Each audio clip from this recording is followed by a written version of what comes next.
दोस्तों, मधुर आवाज़ चैनल में आपका स्वागत है। आज की हमारी कहानी है माँ बाप से हक की लड़ाई।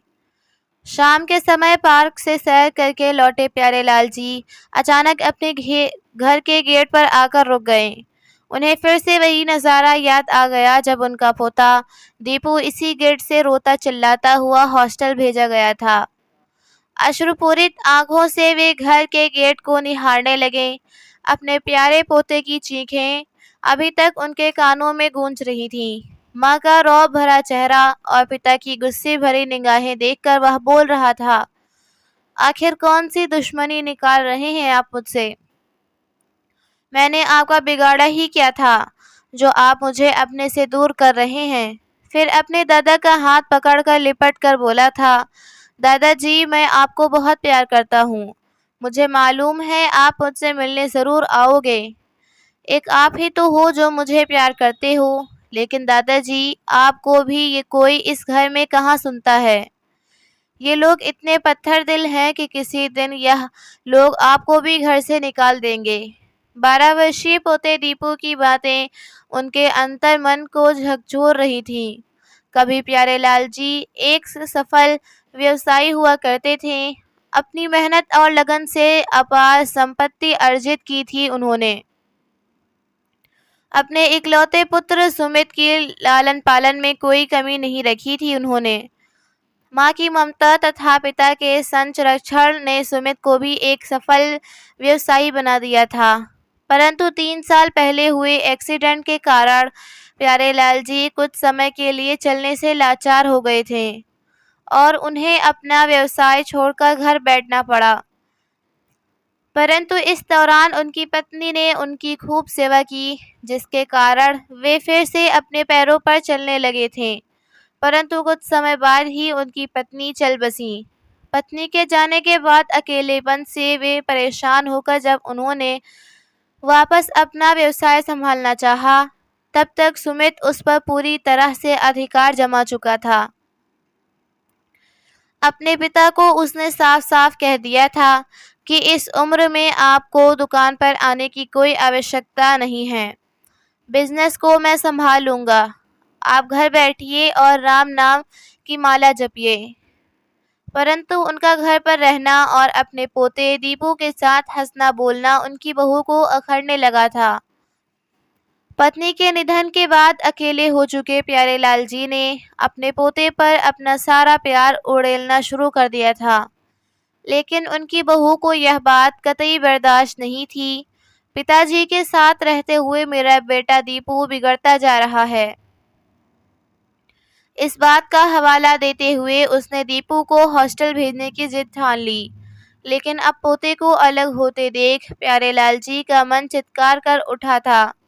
उनके द्वारा इस बात का विरोध करने पर जो शब्द बहू ने उन्हें बोले थे, उन्हें आज भी याद हैं। आप हमारे और हमारे बेटे के बीच में कुछ ना ही बोलें तो ही अच्छा है। आपके लाड प्यार के कारण ही यह बिगड़ता जा रहा है। उसके लिए क्या अच्छा है और क्या नहीं, यह हम भली भांति जानते हैं। इसमें हमें आपकी सलाह की आवश्यकता नहीं है। अपने पोते दीपू को याद करते हुए गेट पर खड़े प्यारेलाल जी की आंखों से अविरल आंसू बहते जा रहे थे। फिर एकाएक अपने आंसुओं को साफ करते हुए वे अपने कमरे में वापस लौट आए। दीपू के कुछ गेम्स और कपड़े उनके कमरे में ही छूट गए थे। प्यारेलाल जी इन्हीं चीज़ों को देख देख कर अक्सर उन आनंददायक क्षणों में पहुंच जाया करते थे जब दीपू उनसे लिपटकर अपनी प्यार भरी बाहें उनके गले में डालकर कहता था, दादाजी, कुछ अच्छे चुटकुले सुनाओ ना, कोई नई पहेली पूछो ना। दीपू को गए 10 दिन बीत चुके थे। प्यारेलाल जी जो अपने पोते दीपू के साथ डाइनिंग टेबल पर बैठकर खाना खाया करते थे, अब अपने कमरे में ही खाना खाने लगे, क्योंकि उन्हें पता था कि डाइनिंग टेबल पर अपने पोते की खाली कुर्सी देखकर वे अपने आंसुओं को रोक नहीं पाएंगे। दीपू के घर से जाने के बाद से उन्हें कुछ अनहोनी की आशंका होने लगी थी। एक दिन उन्होंने बहू को कहते हुए सुना, ना भाई, मैं उनसे यह बात कहने नहीं जाऊंगी। और वैसे भी उन्हें तो मेरी हर बात कांटों की तरह चुभती है। हमारे बीच जो तय हुआ है वो तुम जाकर उन्हें कहोगे। प्यारेलाल जी यह समझ न सके कि उनकी बहू किस विषय पर बात कर रही थी। फिर सोचने लगे कि 1-2 दिन में पता तो चल ही जाएगा। उसी शाम को उनका बेटा दुखी चेहरे के साथ उनके कमरे में आया। उन्हें लगा कि उनके बेटे को अपनी गलती का एहसास हो चुका है और वह दीपू को वापस लेने जा रहा है। परंतु सुमित ने जो कहा उसे सुनकर प्यारेलाल जी की आंखें फटी रह गईं। सुमित ने कहा, पिताजी मैं जानता हूँ कि पहले माँ के अचानक निधन के बाद और अब दीपू के जाने के बाद से आप बहुत अकेले हो गए हैं। इसलिए आपकी बहू और मैंने सोचा है कि आप वृद्धाश्रम ही चले जाएं तो बेहतर होगा। वहाँ पर आपको अपने हम उम्र दोस्त भी मिल जाएंगे और मन भी लगा रहेगा। आप सुख सुविधाओं की चिंता बिल्कुल मत कीजिएगा। और फिर खिसियानी हंसते हंसते हुए बोला, हम दोनों तो देख रेख के लिए आपके मैनेजर हैं। प्यारेलाल जी अवाक पागलों के समान अपने बेटे का मुंह ताकते रहे। थोड़ी देर के लिए उनका दिमाग सुन्न हो गया, परंतु जल्दी ही उनका स्वाभिमान जाग उठा और गर्दन उठाकर कहने लगे, ठीक है बेटा, तुम दोनों ने सोचा होगा तो ठीक ही होगा। वैसे भी अब मेरी ज़रूरत कहाँ रह गई तुम्हें। अपमान का घूंट पीकर प्यारेलाल जी की आंखों से विवशता के आंसू टपकने लगे। थोड़ी देर की चुप्पी के बाद सुमित फिर से बोला, इसी शहर में नया आश्रम खुला है जहाँ सुख सुविधा का इंतजाम किया है। बड़े बड़े लोग अपने माता पिता को छोड़कर जाते हैं यहाँ। आपको भी यहाँ बहुत अच्छा लगेगा। प्यारेलाल जी को अपने पोते के कहे शब्द याद आने लगे। दीपू ने जाते हुए उन्हें कहा था कि दादाजी आज मम्मी पापा मुझे हॉस्टल भेज रहे हैं। यह कल आपको भी घर से निकाल देंगे। वे हैरान थे कि पोते की भविष्यवाणी सच साबित हो गई। लेकिन अचानक ही प्यारेलाल जी के दिमाग में कुछ चलने लगा। फिर कुछ सोचकर उन्होंने कहा, अगर तुमने सब इंतजाम पहले ही कर लिया है तो फिर यहाँ रुकने का कोई तुक ही नहीं बनता। फिर मैं तुम पर बोझ भी नहीं बनना चाहता। इस पर सुमित ने कहा, पिताजी इतनी जल्दी भी क्या है, आप 2-4 दिन यहाँ रुक सकते हैं। परंतु प्यारेलाल जी इतने में अपनी अलमारी खोलकर कपड़े निकालने लगे थे। अपना खून भी पराया हो सकता है, यह उन्हें आज एहसास हुआ था। उनके अंतर मन से रह रहकर एक ही आवाज़ आ रही थी कि मैं तो अभी चलने लायक हूँ। पैसे की भी कोई कमी नहीं है। फिर उन बुजुर्गों की क्या हालत होती होगी जो शरीर से भी बिल्कुल लाचार हैं और धन से भी वंचित हैं। उनके आगे तो मेरा दो कुछ भी नहीं है। सब सोचते हुए प्यारेलाल जी ने मन ही मन कुछ ठान लिया था। अब उन्होंने उत्साह और आत्मविश्वास के साथ अपनी राह चुन ली थी। कपड़ों के साथ साथ उन्होंने बैंक की पासबुक और चेकबुक और कुछ ज़रूरी डॉक्यूमेंट भी अपने बैग में रखे। अपने जीवन के लगभग 48 वर्ष उन्होंने अपना व्यवसाय संभालने में लगाए थे। इतना कुछ हासिल किया और जिसके लिए ये सब किया, आज उन्हें वृद्ध आश्रम भेजा जा रहा था। दिल में दुख के सैलाब के साथ साथ एक अद्भुत निर्णय लिए प्यारेलाल जी वृद्ध आश्रम आ गए, या यूं कहें कि पहुंचा दिए गए। वृद्ध आश्रम शहर की चाकाचौंध से दूर एकांत और प्रदूषण रहित स्थान पर था, जहां चारों तरफ हरियाली ही हरियाली थी। वृद्ध आश्रम का भवन मन को शांति देने वाला था। जब वे अंदर गए तो देखा कि वहां जीवन की सभी आवश्यकताओं का सामान उपलब्ध है। वृद्धा आश्रम अभी नया नया ही बना था, खास तौर पर उन लोगों के लिए जो धन से संपन्न थे। नया होने के कारण वहां केवल कुछ ही बूढ़े लोग थे। स्त्री पुरुष सभी को मिलकर केवल 15 वृद्ध जन थे, जिन्हें रुपए पैसे की कोई कमी नहीं थी। परंतु फिर भी उनके चेहरे पर गंभीर उदासी थी।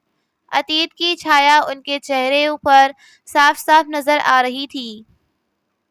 प्यारेलाल जी मुस्कुराकर सभी से मिले। वहां उपस्थित वृद्धजन उन्हें प्रफुल्लित और मुस्कुराते देख हैरान थे, क्योंकि वे सब तो अपमान की वेदना सहते सहते अंदर तक टूट चुके थे। परंतु प्यारेलाल जी वहां अदम्य साहस के साथ खड़े हुए थे। सभी वृद्धजन समृद्ध परिवारों के सदस्य थे, परंतु सब के सब अपने में ही खोए रहते थे। अतीत में मिले जख्मों से वे अभी तक उबर नहीं पाए थे। मुस्कान उनके चेहरे से कोसों दूर थी। वृद्धा आश्रम में हर महीने एक रविवार को छोटे से धार्मिक अनुष्ठान का आयोजन किया जाता था। इसी बहाने सभी वृद्ध जन उत्साह के साथ किसी न किसी तैयारी में व्यस्त हो जाते थे। इस बार भागवत कथा तथा करवाई जा रही थी। जब भागवत कथा चल रही थी तो प्यारेलाल जी का ध्यान विशेष तौर पर भागवत कथा की कुछ पंक्तियों की ओर गया।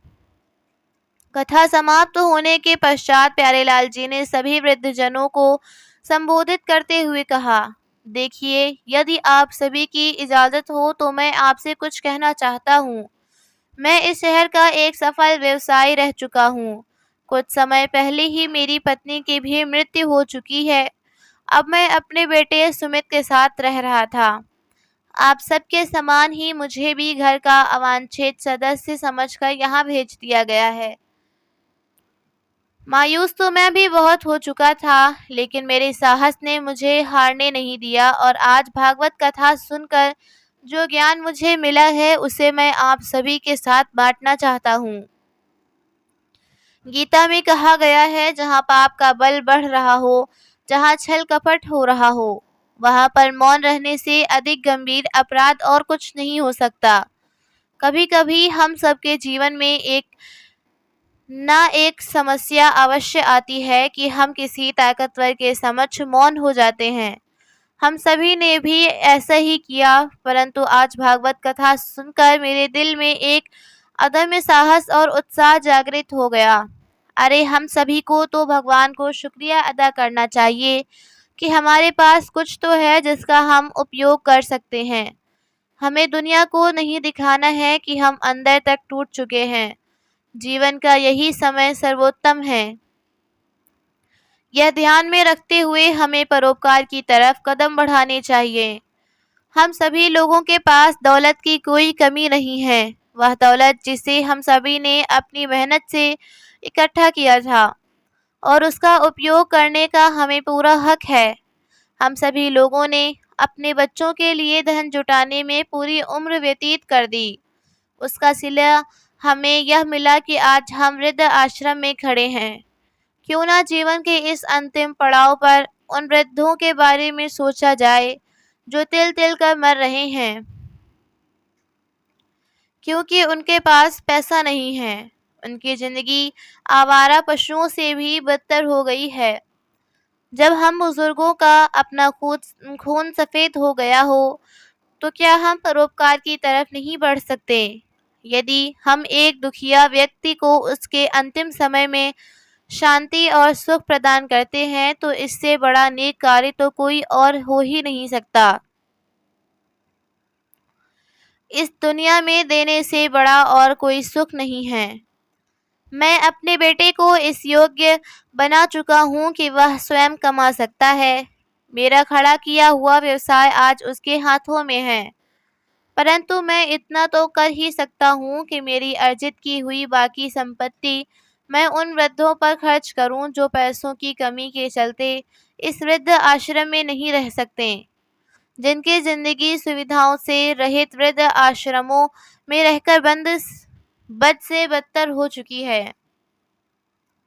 जो वृद्धजन कार्य करने में समर्थ होंगे, हम उनसे वह कार्य करवा सकते हैं जिस कार्य को करने में उनकी रुचि होगी, ताकि वह स्वयं को न तो किसी दूसरे पर आश्रित समझें और न ही किसी हीन भावना से ग्रस्त हो पाएं। यदि हम अपने धन का प्रयोग दुत्कारे हुए वृद्धजनों को नवजीवन देने के लिए प्रयोग करते हैं तो इससे क्या सभी को संतोष और प्रसन्नता नहीं होगी? यह सब सुनकर उन वृद्धों के मुरझाए हुए चेहरों पर संतुष्टि की रेखाएं खींचने लगीं। वृद्ध आश्रम का पूरा हॉल तालियों से गूंजने लगा, क्योंकि आज तक तो खाली बैठे बैठे वे अपने अतीत को ही चलचित्र की भांति देख रहे थे, परंतु आज वे अपने अस्तित्व की शक्ति का आभास करके उत्साहित थे।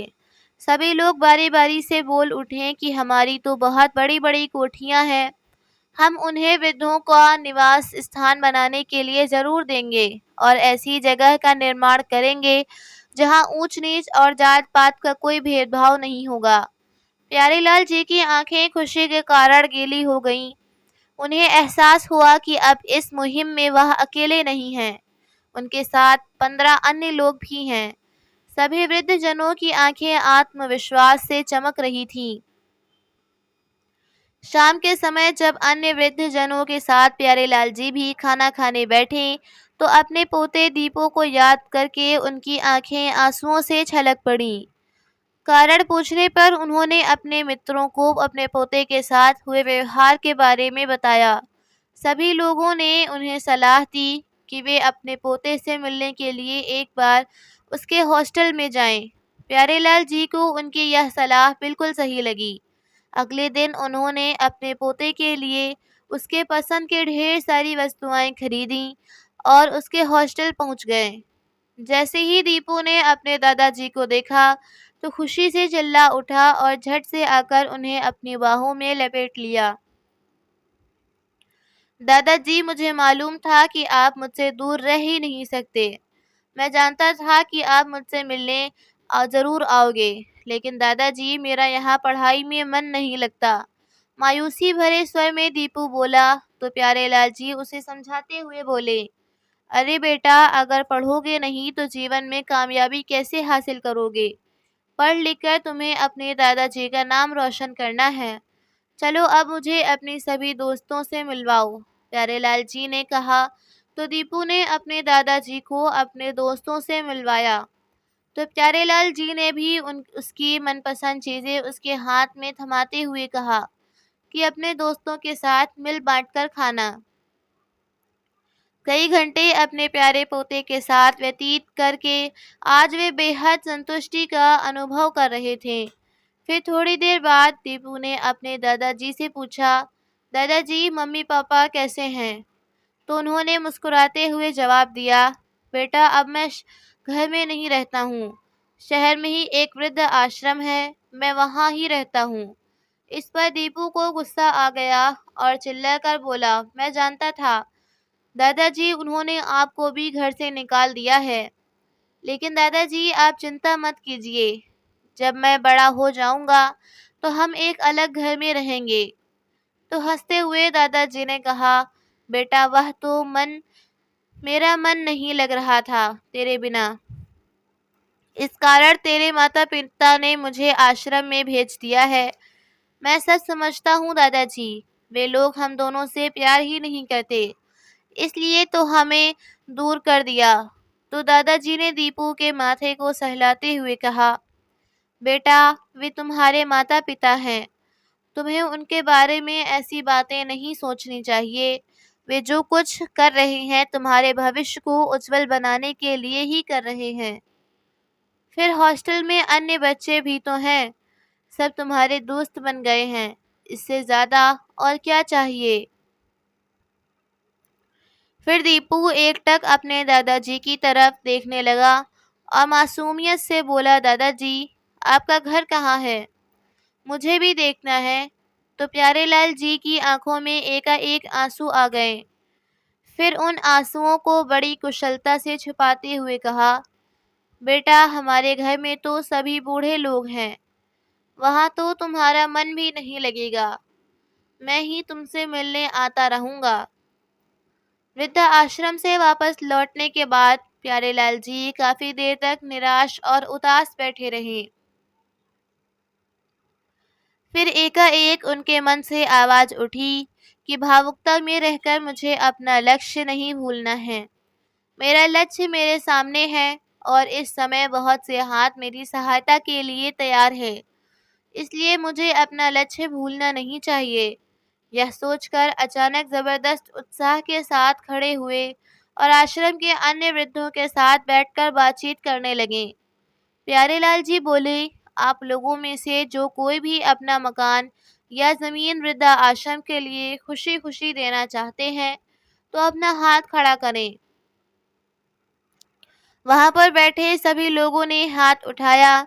इस पर प्यारेलाल जी बोले, तो फिर तय रहा कि जो भी खर्च हम इस वृद्धा आश्रम में देने वाले हैं, उन पैसों का इस्तेमाल करके आवश्यक सामान जुटाकर हम अलग अलग जगहों पर वृद्धा आश्रम बना लेंगे। मेरी दुकान है जो मेरे बेटे के नाम पर है, उसे छोड़कर अन्य जितनी भी संपत्ति मैंने आज तक अर्जित की है, मैं उन्हें वृद्धा आश्रम के लिए दे रहा हूँ। और मुझे यकीन है कि यदि हमने इसी उत्साह के साथ कार्य किया तो हम अपने लक्ष्य में ज़रूर कामयाब होंगे। वे सभी वृद्ध जिनके पास पैसा था उन्होंने पैसा दिया, और जिनके पास मकान और पैसा दोनों थे उन्होंने खुशी खुशी अपना मकान और पैसा दोनों वृद्ध आश्रम के लिए दिया। सभी ने अपने अपने मकान खाली करवाने के लिए कानूनी नोटिस भेज दिए। बहुत से वृद्ध लोगों के बेटा बहू उनके पास पहुँचे और यह कदम न उठाने के लिए उनसे प्रार्थना करने लगे, परंतु सभी वृद्ध अपने बेटे बहुओं के सताए हुए थे। उन पर उनके याचनाओं का कोई असर न पड़ा। निराश होकर सभी के रिश्तेदार वापस चले गए। प्यारेलाल जी ने देखा कि सामने से उनका बेटा सुमित अपनी पत्नी के साथ उनकी तरफ ही आ रहा था। आते ही अपने पिता पर बरस पड़ा। यह क्या नाटक लगाया हुआ है आपने पिताजी? आप मुझसे मेरा मकान खाली कैसे करवा सकते हैं? वह तो आपने मेरे नाम कर दिया था ना। इस पर प्यारेलाल जी ने कहा, बेटा मैंने वकील को कहकर अपनी वसीयत पुनः बदलवा दी है। यकीन नहीं होता तो एक बार जाकर वकील साहब से मिल लेना। और हाँ, वह मकान तुम्हारा नहीं अब मेरा है, और मैंने वहाँ वृद्ध आश्रम बनाने का तय कर लिया है। उस पर उनका बेटा और बहू जोर से चिल्लाने लगे। तो प्यारेलाल जी ने कहा, बेटा तुम तो केवल इस बात का शुक्र मनाओ कि दुकान अभी तुम्हारे ही नाम पर है, और यदि तुमने सीधे तरीके से बात नहीं मानी तो मैं और भी बहुत कुछ कर सकता हूँ। इसलिए विनती है कि चुपचाप यहाँ से चले जाओ और 15 दिन के अंदर मकान खाली कर देना। यह बातें सुनकर सुमित और उसकी पत्नी के पैरों तले जमीन खिसक गई। अपने पिता के स्वभाव में इस परिवर्तन को देखकर वह हक्के बक्के खड़े रह गए और कोई रास्ता ना सूझा तो अपने पिता से माफ़ी मांगने लगे और रिश्तों की दुहाई देकर गिड़गिड़ाने लगे। लेकिन प्यारेलाल जी ने उनकी एक ना सुनी। कोई रास्ता ना पाकर उन दोनों ने चुपचाप वहां से निकलने में ही उन्होंने अपनी भलाई समझी। आखिरकार उन्हें अपना मकान खाली करना पड़ा। अब उन वृद्धों ने बड़े उत्साह से और वृद्ध आश्रमों में सामान और नौकरों का बंदोबस्त करना शुरू कर दिया। न्यूज़ चैनल पर भी इन वृद्ध आश्रमों की प्रशंसा की जाने लगी। निम्न वर्गीय और मध्यम वर्गीय परिवार के बुजुर्गों को उन आश्रमों में सहारा दिया गया। प्रत्येक वृद्ध आश्रम के लिए एक ट्रस्ट बनाया गया ताकि उन पर आश्रमों को सुचारू रूप से चलाया जा सके। समाज को बदलने वाले इस एक कदम ने युवा पीढ़ी की सोच में वृद्धों के प्रति उनके व्यवहार में परिवर्तन लाने का काम किया। उनकी देखा देखी ही बहुत से अन्य धनवान लोगों ने उन आश्रमों को अपना पैसा और सहयोग देना शुरू कर दिया, क्योंकि वे स्वयं भी इन वृद्ध आश्रमों के महत्व को समझ चुके थे। उनमें भी परोपकार की भावना जोर मार रही थी, या फिर हृदय के किसी कोने में उन्हें भी मालूम था कि एक न एक दिन उन्हें भी इन आश्रमों की आवश्यकता पड़ सकती है। आज अपने घर जिस प्यारेलाल जी ने वृद्धा आश्रम में परिवर्तन कर दिया था कि एक कक्ष में बैठे हुए वे अलग ही आत्मविश्वास और गर्व का अनुभव कर रहे थे। उनके चेहरे पर शांति के भाव थे। यदि अपने हक को पाना है तो इसके लिए लड़ना ही पड़ेगा। इस कहावत को उन्होंने सही कर दिखाया था। परोपकार के जिस कार्य को करने का उन्होंने बीड़ा उठाया था, असल में तो उन्हें प्रेरणा देने वाले उनके स्वयं के बेटा बहू ही थे। प्यारेलाल जी ने महसूस किया कि देने से बड़ा कोई और सुख नहीं है, और उन वृद्ध आश्रमों में रहने वाले सभी वृद्धों के चेहरे पर एक विजय भरी मुस्कान देखकर उन्होंने जीवन का यह सबसे बड़ा सुख प्राप्त किया था। अब प्यारेलाल जी हर सप्ताह अपने पोते दीपू से मिलने उसके हॉस्टल जाया किया करते थे और कुछ समय अपने पोते के साथ ही बिताया करते थे। अपने दादाजी के साथ पाकर दीपू भी अब बहुत खुश रहने लगा था। अब वह खूब मन लगाकर पढ़ाई कर रहा था, ताकि एक दिन वह बहुत बड़ा आदमी बनकर अपने दादाजी के बुढ़ापे की लाठी बन सके।